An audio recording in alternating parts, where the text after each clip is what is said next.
মার্কিন president Donald ট্রাম্পের সঙ্গে দীর্ঘ ফোন আলাপের পর রাশিয়ার প্রেসিডেন্ট ভ্লাদিমির পুতিন ৩০ দিনের জন্য ইউক্রেনের জ্বালানি অবকাঠামো লক্ষ্যবস্তুতে হামলা বন্ধ করতে সম্মত হয়েছেন।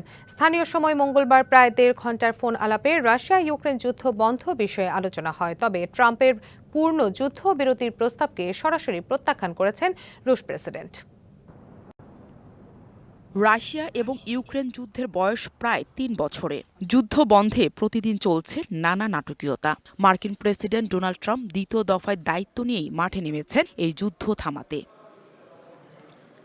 এরই ধারাবাহিকতায় মঙ্গলবার দীর্ঘ সময় রাশিয়ার প্রেসিডেন্ট ভ্লাদিমির পুতিনের সঙ্গে ফোন আলাপ করেন ডোনাল্ড ট্রাম্প। ১.৫ ঘণ্টার দীর্ঘ ফোন আলাপের পর পুতিন রাজি হন ৩০ দিনের যুদ্ধ বন্ধে। এ সময়ের মধ্যে ইউক্রেনের জ্বালানি অবকাঠামো লক্ষ্যবস্তুতে হামলা করবে না রুশ বাহিনী।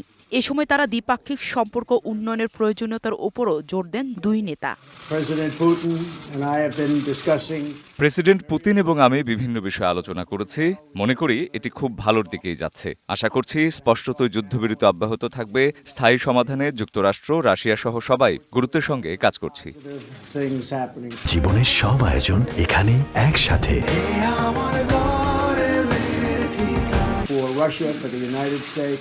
এদিকে ট্রাম্পের পূর্ণ যুদ্ধবিরতির প্রস্তাবকে সরাসরি প্রত্যাখ্যান করেছেন ভ্লাদিমির পুতিন। তবে দীর্ঘমেয়াদী যুদ্ধবিরতি নিয়ে মধ্যপ্রাচ্যে আলোচনা শুরুতে সম্মতি রয়েছে দুই নেতারই।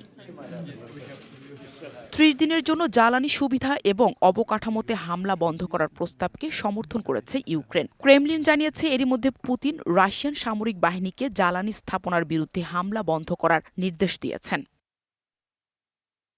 অন্যদিকে মার্কিন প্রেসিডেন্ট ডোনাল্ড ট্রাম্প ফক্স নিউজকে জানিয়েছেন, যুদ্ধবিরতি নিয়ে কথা হলেও ইউক্রেনের সহায়তার বিষয়ে কোনো কথা হয়নি পুতিনের সঙ্গে।